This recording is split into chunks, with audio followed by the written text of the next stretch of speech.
के हमारे request press conference को ज्वाइन किया। आप सभी जैसे विदित है कि जो 3 तारीख से तो श्री अमरनाथ जी की यात्रा शुरू होने जा रही है। तो श्री अमरनाथ जी की यात्रा एक महत्वपूर्ण यात्रा है जम्मू और कश्मीर के लिए और पूरे भारतवर्ष के लिए।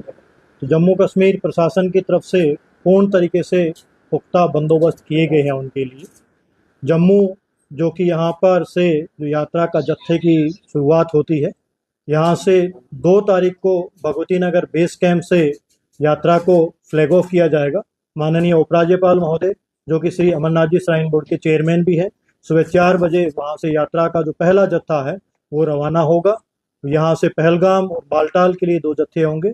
वहाँ से फिर 3 तारीख को सुबह वहाँ से पहलगाम और बालटाल से अपने अपने रूट से बाबा बर्फानी के दर्शन के लिए वहाँ से रवाना होंगे। यहाँ पर जम्मू संभाग के अंतर्गत जो है यात्रा की शुरुआत यदि देखा जाए तो लखनपुर से होती है।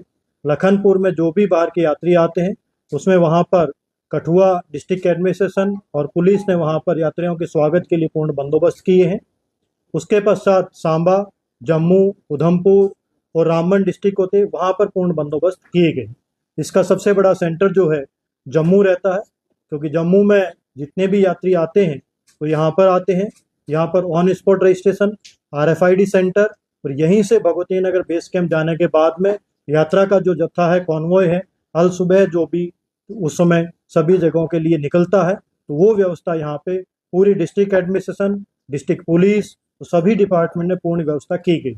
मैं आपको बताना चाहूँगा कि जम्मू संभाग के अंतर्गत जो है ऑन स्पॉट रजिस्ट्रेशन जो है कल सुबह जो शुरू होगा, जिसमें कि इस बार तवी रिवर फ्रंट पे रखा गया है, जिससे पूरे शहरवासियों को, जम्मू के शहरवासियों को किसी भी तरीके की उससे असुविधा ना हो। तो कल सुबह वहाँ पे ऑन स्पॉट रजिस्ट्रेशन शुरू किया जाएगा। आज वहाँ पर टोकन वितरित किए गए हैं। टोकन इसलिए वितरित किया जाता है कि जो कि एक कोटा आता है, उस कोटे को सीमा रहती है एक दिन में, क्योंकि पहले ऑनलाइन रजिस्ट्रेशन हो रखे हैं, कितनी सीमा होगी कि जिनको हम दे पाए। तो जो आज टोकन दिए गए हैं वो कल की डेट में आकर के अपना रजिस्ट्रेशन करवाएंगे। रजिस्ट्रेशन के साथ में आपको पता है कि RFID दिया जाता है, जो कि स्पेशली सब यात्री को ट्रैक करने के लिए, उनकी सुरक्षा के लिए उसके लिए दिया जाता है। RFID भी दिया जाएगा। तो यहाँ पर रजिस्ट्रेशन की व्यवस्था सिर्फ जम्मू में रखी गई है। जम्मू में तवी रिवर फ्रंट पे, महाजन सभा पे, वहाँ पे रखी गई है। और गीता मंदिर और पुरानी मंडी में जो मंदिर है वहाँ पर, गीता मंदिर और पुरानी मंडी में सिर्फ साधुओं के लिए रखी गई। महाजन सभा और तवी रिवर फ्रंट पे जो है पूर्ण बंदोबस्त किए जाएंगे। जो भी यात्री आएंगे वहाँ पर दिया जाएगा। RFID के लिए यहाँ पर जम्मू में, जम्मू रेलवे स्टेशन पे रेलवे से जो भी यात्री आएंगे उनको RFID की वहाँ पर व्यवस्था की गई है। उसके पश्चात तवी रिवर फ्रंट पे भगवती नगर बेस कैंप में जहाँ पर व्यवस्था की गई है जिससे कि उनको RFID उपलब्ध हो। RFID जो कि यात्रा की ऑनलाइन रजिस्ट्रेशन करवा के आ रहा है, जिनका KYC किया हुआ है, उन यात्रियों से ये निवेदन रहेगा डायरेक्टली वो RFID सेंटर पे जा करके अपना RFID लेकर के अपनी यात्रा को भगवती नंबर कैंप में जा करके अपनी यात्रा को गंतव्य स्थान पे जा सकता है। जिन लोगों ने रजिस्ट्रेशन नहीं करवाए हैं वो श्री अमरनाथ जी श्राइन बोर्ड की गाइडलाइन, डिस्ट्रिक्ट एडमिनिस्ट्रेशन जम्मू की गाइडलाइन को फॉलो करें और वो वहाँ पर जा करके तवी रिवर फ्रंट पे सुबह 5 बजे जो टोकन की शुरुआत होती है वहाँ से टोकन हासिल करें। टोकन हासिल करने के पश्चात वहाँ पे रजिस्ट्रेशन करवाएं। वहाँ भी मेडिकल टीम होती है, मेडिकल सर्टिफिकेट भी लें। उसके पश्चात जो भी दर्शन की डेट मिलती है उसके अकॉर्डिंग भगवती नगर में जाकर के अपने जत्थे के साथ में प्रस्थान करें। सभी यात्रियों से ये निवेदन रहेगा कि जो भी यात्री यात्रा पे आ रहे हैं, जो श्री अमरनाथ जी श्राइन बोर्ड की गाइडलाइन को फॉलो करें। मैंडेटरी जो हेल्थ सर्टिफिकेट उसको ले आए। यदि किसी भी तरीके की उनकी सांस की बीमारी, कार्डियक है, तो वो यात्रा पे थोड़ा ध्यान रखें, ना आए। और जो आना चाहते हैं प्रॉपरली डॉक्टर से सर्टिफिकेट लेकर के आए। उसके पश्चात जम्मू संभाग के अंतर्गत जितने भी यात्री आ रहे हैं उनकी पूर्ण व्यवस्था की गई है, जो कि रहने के लिए, खाने के लिए, सैनिटेशन के लिए, जिससे किसी भी तरीके से किसी भी यात्री को कोई परेशानी ना हो। रहने के लिए जम्मू में लखनपुर से लेकर के बनिहाल तक डिफरेंट अकोमोडेशन सेंटर एस्टैब्लिश किए गए हैं, जिसके अंदर गवर्नमेंट के accommodation centre, temporary accommodation develop करके, उसके अलावा जितनी भी सिविल सोसाइटी ऑर्गेनाइजेशन के सहयोग से भी किए गए हैं। और आज की डेट में जम्मू संभाग के अंतर्गत जो हमें 55,000 लोगों को वहाँ की ठहरने की व्यवस्था की गई। ठहरने की व्यवस्था के साथ साथ में वहाँ पर उनके खाने की व्यवस्था लंगर के द्वारा, वहाँ पर सैनिटेशन की व्यवस्था, सिक्योरिटी की व्यवस्था और वहाँ पे हेल्थ के प्रॉपर अरेंजमेंट किए गए हैं, जिससे किसी भी यात्री को किसी भी तरीके की कोई तकलीफ ना हो। उसके पश्चात जो ट्रांसपोर्ट के प्रॉपर बंदोबस्त किए गए हैं, जिसमें भगवती नगर से जो यात्री यात्रा को जाने सकते हैं, वहाँ भगवती नगर में काउंटर एस्टेब्लिश किए गए हैं, वहाँ से अपना बस का टिकट प्राप्त कर सकते हैं और बस के टिकट को प्राप्त करके वहाँ से वो जो सुबह जो यात्रा निकलेगी उस यात्रा में शामिल हो सकते हैं। यदि कोई जो प्राइवेट गाड़ी से आए हैं, किसी तरीके से आए हैं, उनका यदि दूसरे दिन का रजिस्ट्रेशन है तो वो भगवती नगर में आ सकते हैं। और भगवती नगर में आने का एक टाइमलाइन रखा गया है कि 10 बजे तक वो भगवती नगर में एंटर कर जाए, क्या उनकी फ्रिस्किंग, चेकिंग और सब जो कि मैंडेटरी जो फॉर्मेलिटीज होती है उनको करने को टाइम लगता है। इसलिए उनसे ये रिक्वेस्ट रहेगी कि रात के 10 बजे तक जो कि दूसरे दिन की यात्रा है वो वहाँ प्रवेश कर जाए।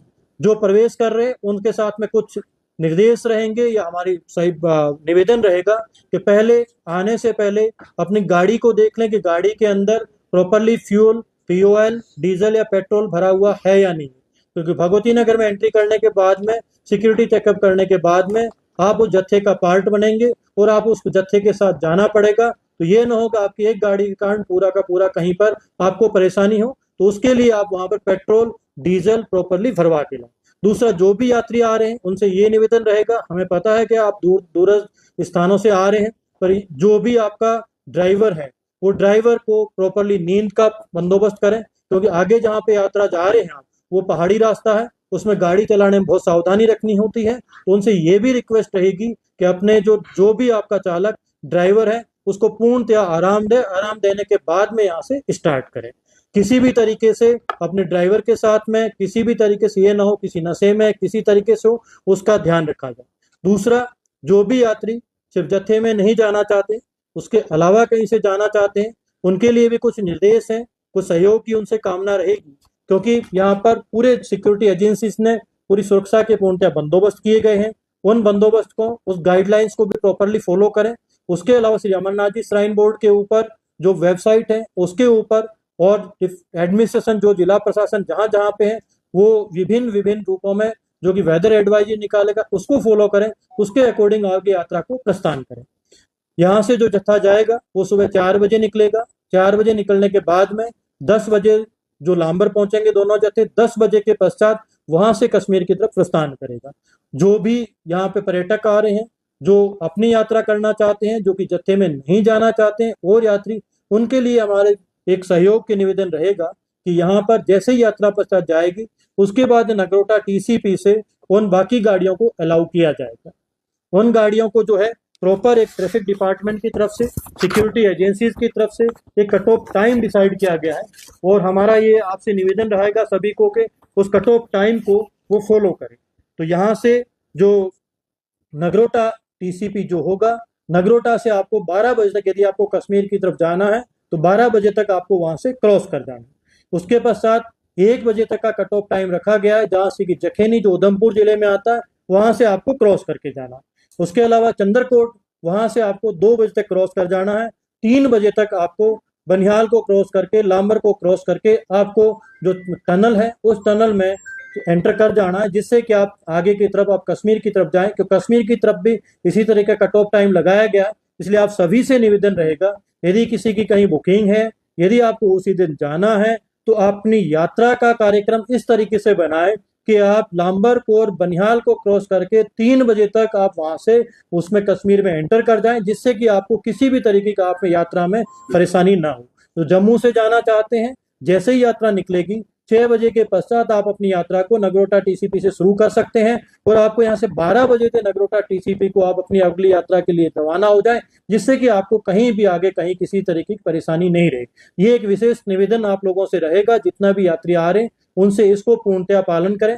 बाकी सब जगह पर RFID सेंटर्स इसके अलावा भी एस्टैब्लिश किए गए हैं। उधमपुर में क्योंकि रेलवे स्टेशन है, वहाँ कुछ रेलवे से यात्री आते हैं, तो जो भी रेलवे से यात्री आ रहे हैं उनको आगे सीधा उधमपुर से कश्मीर की तरफ बाबा बर्फानी के दर्शन के लिए जाते हैं तो उधमपुर रेलवे स्टेशन पे वो अपना RFID कार्ड हासिल कर सकते हैं। उसके अलावा चंद्रकोट, रामबन में और बनिहाल में भी RFID सेंटर्स एस्टैब्लिश किए गए। यदि आप किसी तरीके से कहीं से नहीं ले पाए हैं तो वहां से ले लें। लखनपुर में किया गया है। उसके अलावा सांबा में चीची माता का मंदिर है, वहां पर बंदोबस्त किया गया। पूरे रास्ते में आपकी सुविधा के लिए, यात्रियों की पूर्ण सुविधा के लिए प्रॉपर वॉशरूम्स की सुविधा की गई है। जो कि लगभग 2100 के लगभग वॉशरूम हमने एस्टैब्लिश किए हैं, जिसमें कि यात्रियों को कहीं भी किसी भी तरीके की असुविधा न हो। लंगर की पूर्णतः व्यवस्था की गई है, पूरी व्यवस्थाओं को ध्यान में रखा गया है। दूसरा, एक रिक्वेस्ट रहेगी, आईजी साहब भी आपको ब्रीफ करेंगे, जो भी यात्री लखनपुर से आता है उसको एक सेट प्रोटोकॉल के अंदर आना होगा, उसका भी प्रॉपर पालन करें और फॉलो अप रखें। अंत में आप सभी को बहुत बहुत शुभकामनाएं, और आपसे रिक्वेस्ट रहेगी कि आप सभी इसी को जो गाइडलाइंस है उसको फॉलो करें। मैं अब आईजीपी जम्मू जोन से रिक्वेस्ट करूंगा कि वो अपनी तरफ से जो भी ब्रीफिंग होगी वो करें। श्री अमरनाथ जी की यात्रा एक वार्षिक फीचर है। हर साल जिस तरह की सुरक्षा व्यवस्था मुहैया की जाती है, उससे बेहतर सुरक्षा व्यवस्था इस बार देने का हम प्रयास करेंगे।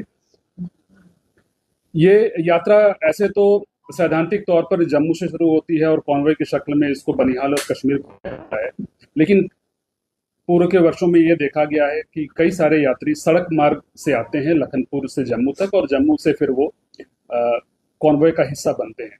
तो इसलिए पिछले साल यह निर्णय लिया गया था कि जो यात्री सड़क मार्ग से लखनपुर से जम्मू आ रहे हैं उनको भी मिनी कॉन्वॉय बनाते हुए मिनी कॉन्वॉय की शक्ल में उनको सुरक्षा मुहैया कराई जाए और उनको जम्मू तक लाया जाए। तो यह व्यवस्था इस बार भी चालू रहेगी। तीर्थ यात्रियों से निवेदन है कि वो सुबह 6 बजे से लेकर के 8 बजे के बीच यदि वो पहुंचते हैं लखनपुर तो उनको पूरी सुरक्षा के तहत उनको जम्मू लाया जाएगा। लेकिन यदि वो 8 बजे के बाद पहुंचते हैं तो उनके रुकने की व्यवस्था लखनपुर में ही है, क्योंकि सुरक्षा कारणों से उस 8 बजे के बाद हम उनको जम्मू की ओर आने का परमिशन नहीं दे सकते हैं। तो कृपया अपना जो आप ट्रैवल इटिनरी बना रहे हैं उसमें इस चीज़ का ध्यान रखें कि आप सुबह 6 बजे से लेकर के 8 बजे के बीच ही लखनपुर पहुंचे, उसके बाद कृपा करके ना पहुंचे। जैसा कि डिपकॉम साहब ने बताया, इस पूरे रास्ते में जो तकरीबन 260 किलोमीटर का है, जितने भी रुकने की जगह हैं, जितने भी यात्री कैंप हैं, इन सभी की सुरक्षा व्यवस्था को देखना ये जम्मू कश्मीर पुलिस की महत्वपूर्ण जिम्मेवारी है, और ये हम विगत वर्षों में भी करते आए हैं, इस बार भी हम करेंगे। जितने भी अर्धसैनिक बल पूर्व के वर्षों में हमें अवेलेबल कराए जाते थे, इस बार यह नंबर उनसे ज़्यादा है, तो इस बार की सुरक्षा व्यवस्था पहले के सालों से और बेहतर की जाएगी। नेशनल हाईवे 44 इसके बियॉन्ड जाने का कृपा करके कष्ट न करें, क्योंकि जो यात्री हैं उनके लिए नेशनल हाईवे 44 NH 44 पर ही चलने की व्यवस्था है। उसके बियॉन्ड हमने रेस्ट्रिक्शंस लगा रखे हैं और उनको NH 44 से उतरने की इजाज़त नहीं दी जाएगी। तो लिहाजा धार रोड या मुगल रोड जो है ये बेसिकली आउट ऑफ बाउंड है, और उनसे मेरा आग्रह रहेगा कि वो NH 44 के ऊपर ही ट्रैवल करें। कॉन्वॉय और मिनी कॉन्वॉय की सुरक्षा की व्यवस्था की बात मैंने ऑलरेडी की। जिस तरह मिनी कॉन्वॉय लखनपुर से लेकर के जम्मू के बीच में रन किए जाएंगे, इसी तरह की मिनी कॉन्वॉय जो है वो उधमपुर से लेकर बनिहाल तक के बीच में रन किए जाएंगे। और जैसा डिपकॉम साहब ने बताया, इसके लिए एक समय सीमा निर्धारित है, उस समय सीमा का उल्लंघन जो है ये वर्जित रहेगा। कट ऑफ टाइमिंग का एक शेड्यूल ट्रैफिक डिपार्टमेंट की ओर से पिछले तकरीबन 1 सप्ताह से लगातार पब्लिश किया जा रहा है, और इस टाइम टेबल समय सारणी में यदि कोई परिवर्तन की गुंजाइश बनती है तो उसको परिवर्तित रिवाइज इटिनरी जो है ट्रैफिक डिपार्टमेंट पब्लिश करेगा। तो सभी तीर्थ यात्रियों से मेरा आग्रह रहेगा कि लगातार वो समाचार पत्रों के माध्यम से या जो वेबसाइट्स है उसके माध्यम से अपने आप को अपडेटेड रखें, ताकि जो है उनकी यात्रा जो है सुखद और सुरक्षित माहौल में कराई जा सके। डिप्लॉयमेंट की मैंने बात की, इसमें जितने भी केंद्र के द्वारा प्रदत्त जो फोर्सेज होती हैं जिनको हम केंद्रीय अर्धसैनिक बल कहते हैं, उनके अलावा भारतीय सेना, वायुसेना, इन सभी का इस पूरे डिप्लॉयमेंट में महत्वपूर्ण योगदान रहता है। तो पूर्व के वर्षों की भांति इस बार भी उनकी ओर से हम लोगों ने एक इलैबोरेट सिक्योरिटी अरेंजमेंट की व्यवस्था की है, और मुझे लगता है कि इस बार का ये जो है यात्रा है वो हम लोग बिल्कुल ही सुरक्षित माहौल में कंडक्ट कराने में सक्सेसफुल रहे। धन्यवाद।